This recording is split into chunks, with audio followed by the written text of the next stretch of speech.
C'est l'heure des 5 dernières minutes.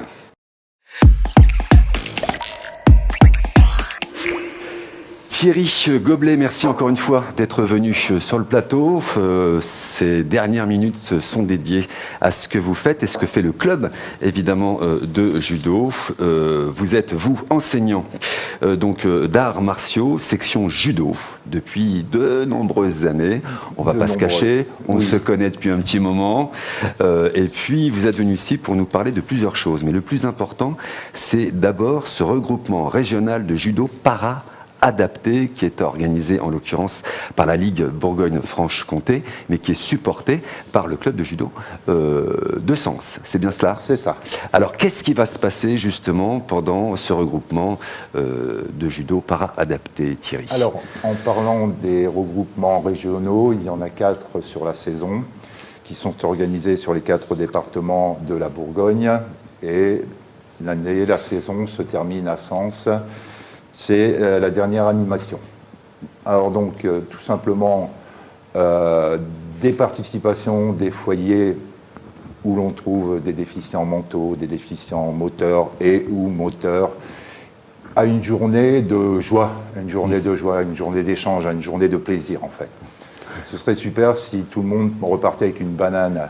Ça sera le cas. Ouais, et des étoiles, et oui, et des étoiles plein les yeux. On peut rappeler la date ? C'est le jeudi 1er juin. Au dojo Émile Bonabo, rue Poincaré, à Sens. À Sens, très bien. Alors, il va se passer plein de choses, Thierry, pendant cet événement-là. Vous avez des invités extraordinaires. Alors, évidemment, il y aura une pratique, il y aura aussi des échanges, des ateliers. Mais vous avez aussi des invités, et je pense en l'occurrence à l'un des champions de France de jiu-jitsu brésilien et vice-champion d'Europe. Et je pense qu'il s'appelle Querid Ochando. Kéridine, pardon, Ochando, pas facile à dire. Moi aussi, j'ai eu des difficultés au départ. Moi, j'ai eu du problème avec les prénoms. Il sera présent. Et pourquoi vous l'avez invité ? Pour justement qu'il puisse transmettre, échanger ? Alors, c'est un jeune dont la pratique est un peu méconnue. Oui, parce que le jiu-jitsu brésilien, moi je connaissais le jiu-jitsu en général. Mais... Alors oui, le jiu-jitsu brésilien est dédié au travail au sol, en fait, ce qu'on appelle au judo le newaza. La transcription, c'est judo au sol. D'accord. C'est toujours amener au sol, puis travailler au sol. Tout ce qui est debout devient un petit peu accessoire là-dessus. C'est surtout la progression sur le tapis allongé, on va dire, pour se faire comprendre. Et donc, en revenant donc sur le programme de cette journée, le matin, encadré par Laurent Crost, 7e dan, qu'on ne présente plus, un champion du monde par équipe, champion d'Europe, on ne le présente plus, il est partout en plus. À l'époque, c'était le second de David Douillet. Oui, tout à fait. David Douillet devient champion olympique, on aurait pu avoir Laurent Crost, je pense. On aurait pu avoir Laurent Crost. On aura aussi donc Daniel Martin, qui vient de la Nièvre, et qui est en charge du judo para-adapté depuis de nombreuses années, qui était également 7e dan, et Estelle Le Gall, qui est référente départementale pour le judo adapté au comité Yon Judo. Juste une petite question, il va y avoir les Jeux Olympiques, là vous n'êtes pas censé, enfin voilà, vous le savez, etc. Est-ce que justement il y a des sportifs, est-ce qu'il y a des compétitions de judo para-adaptées justement ? Alors oui, à destination des personnes atteintes de surdité ou de cécité. D'accord. Okay. Principalement, parce que tout ça, c'est à mettre en place, c'est à arbitrer, c'est à se faire comprendre, c'est accompagner les athlètes sur le tapis, les gestes, les mains sur les épaules pour indiquer, on part, on revient, etc. Voilà, c'est spécial, voilà, c'est spécial, adapté. Adapté, voilà, mais quel type d'atelier, quel type de mouvement vont-ils pouvoir pratiquer justement ces gens qui viendront pendant cet événement-là ? Est-ce qu'il y aura, parce que c'est des techniques particulières. Je pense par exemple à, là vous me disiez en off tout à l'heure qu'il y aurait aussi éventuellement des déficients moteurs qui pourraient très bien être présents, sur lesquels vous pouvez proposer quelques ateliers du type le ballon sur lequel ils peuvent rouler. Expliquez-nous un petit peu les pratiques qui vont être faites ce jour-là pour ce milieu adapté. Alors la discipline judo recèle plein de secrets en fait, plein de secrets, de possibilités. Le travail peut se faire tout aussi bien debout, peut se faire au sol. Et l'important, par exemple, pour des personnes qui sont handicapées moteurs, c'est de sortir déjà du fauteuil.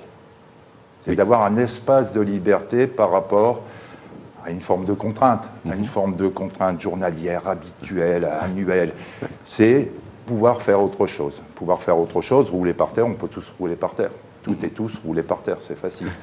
On peut mettre des exercices, par exemple, sur la chute avant, qui est un des principes fondamentaux du judo. Les chutes, déjà, ce sont les premiers apprentissages.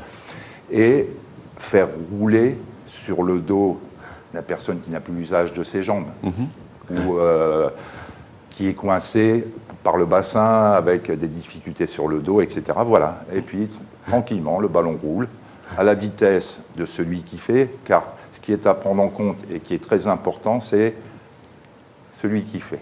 Ce n'est pas celui qui dit, celui qui enseigne, qui possède la connaissance, c'est je m'adapte en permanence à un public qui est un peu différent, un peu. Parce que tu disais, Miguel, qu'on pouvait... comment on faisait pour adapter? On n'adapte pas, on fait judo. Quand ils viennent pour faire judo, tout simplement. Alors, le judo et tous ses principes. Alors c'est une pédagogie qui va devoir être expliquée, j'imagine, parce qu'il y aura aussi des gens qui sont autistes, qui seront présents aussi lors de ce rassemblement. Alors comment on explique justement à des gens qui sont autistes, qui ont des difficultés de compréhension? Alors l'une des méthodes que l'on a mises en place avec Laurent Crost, c'est la pédagogie positive. D'accord. La pédagogie positive, c'est l'encouragement. L'encouragement à quelqu'un qui pratique, à un enfant, à qui tu veux, c'est comme l'eau pour la plante. C'est comme l'eau pour la plante, voilà. C'est bien. C'est complètement raté, c'est bien. Ouais, d'accord. Parce que c'est un début. Parce que c'est un début. Et puis c'est aussi, voilà, on l'a fait. C'est déjà mal, mais on l'a fait. C'est une prise de risque. Voilà. L'important n'est pas j'ai réussi ou j'ai échoué. C'est j'ai pratiqué. Et à partir de ce moment-là, tu as toujours... Nous avons un groupe de 25 résidents de différents foyers de l'EPNAC, qui s'appelle l'EPNAC maintenant à Sens. Et chacun a sa spécificité, chacune a sa spécificité. À nous de nous adapter par rapport à des moments, parce qu'il y a aussi des moments où ça va un peu moins bien, parce que toutes ces résidentes et ces résidents ont leurs problèmes personnels, ont leur état d'âme, leurs états d'humeur, etc. Comme nous tous, comme nous tous. C'est pour ça que je te dis que ça ressemble mot pour mot à un cours, tous les jours, un cours de judo. On va appeler traditionnel. Voilà. Alors Thierry Goblet, alors je rappelle que cet événement aura lieu le jeudi 1er juin. Le jeudi 1er juin. Toute la journée, ça sera et le matin et l'après-midi au dojo de Sens. Le nom du dojo? Émile Bonabo. Émile Bonabo, c'est pas celui qui est vers le lycée technique? Juste à côté. Voilà, c'est celui qui est juste à côté du lycée technique à Sens. Donc c'est le jeudi 1er juin, ça démarre à quelle heure? Ça démarre le matin vers 10h pour se terminer vers 16h30. D'accord. Alors, alors on va changer un petit peu parce que en termes d'invités, évidemment, on a nos champions qui seront présents. Mais vous êtes Thierry Goblet, un ancien policier. Oui. Et pour cet événement-là, il y a quelqu'un d'exceptionnel qui va être présent. Il s'agit de Marc Verrillotte, qui sera présent, d'ailleurs qui a sorti un livre qui s'appelle Au cœur du raid.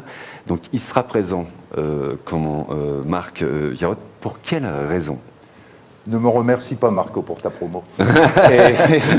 et donc, il sera présent parce que il a sorti son bouquin, je le connaissais, on se connaissait de loin, Un sacré personnage quand même, parce qu'il a une carrière extraordinaire. Notre première rencontre, c'est à Disneyland.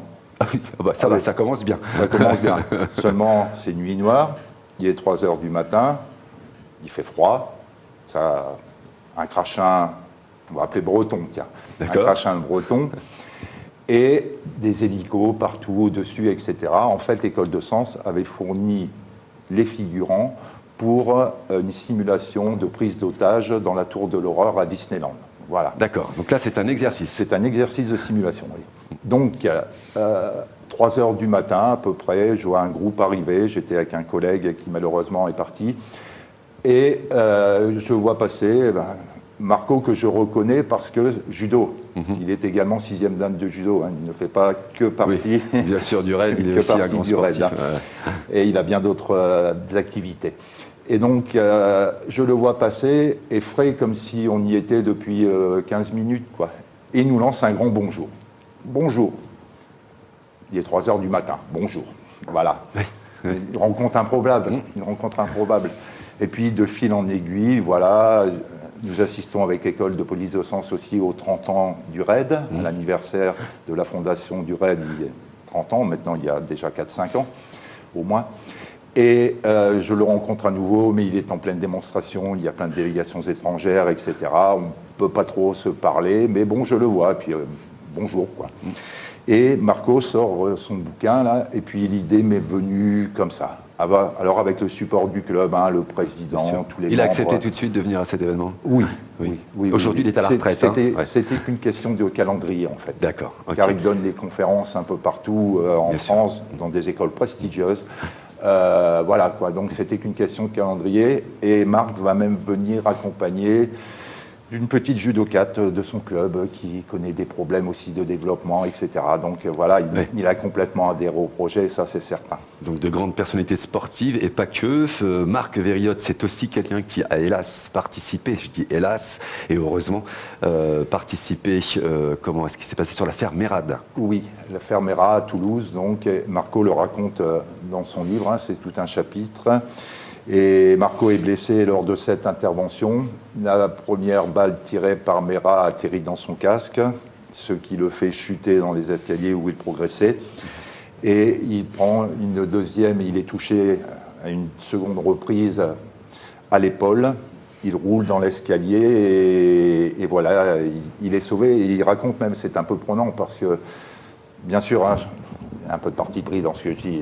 Non, mais c'est prenant parce que il y a de la résilience dans ces actes à ce moment-là, c'est tout simplement de dire non, ne venez pas me chercher, je vais m'en sortir tout seul. Une grande preuve de courage. De courage. Et il ne voulait pas aussi emmener quelqu'un d'autre, voilà, il ne voulait pas exposer d'autres membres de la colonne d'assaut au tir de Mérad, en fait. Marc... Il en a été décoré de la Légion d'honneur au péril de sa vie. Ouais, bah c'est le minimum qu'on pouvait faire pour lui. Marc Verriotte qui sera donc présent le 1er juin de 10h à 16h. C'est à Sens. N'hésitez pas à aller au dojo proche du lycée technique parce que souvent on a du mal à retenir le nom du dojo. Donc quand on dit proche du lycée, voilà, n'hésitez pas à y aller toute la journée. Vous allez découvrir des personnalités sportives, des personnalités sportives. Et puis vous pourrez rencontrer aussi Thierry Goblet avec tous ses collègues à qui je passe le bonjour de l'organisation du club de judo de l'art Sens Arts Martiaux section judo, voilà. Et puis mes amitiés à monsieur qui vous a rejoint, Laurent Crost, qui vous a rejoint, voilà, que je suivais beaucoup à l'époque. On va continuer à en parler, Thierry, si vous le voulez bien, mais du côté de la radio. Moi, je donne rendez-vous pour tous ceux qui regardent la télé maintenant pendant que vous êtes en train de manger tranquillement. Donc le jeudi 1er juin de 10h à 16h, voilà, donc au dojo de Sens du côté du lycée technique. Merci Thierry. Merci Miguel, merci beaucoup. C'est tout pour les 5 dernières minutes.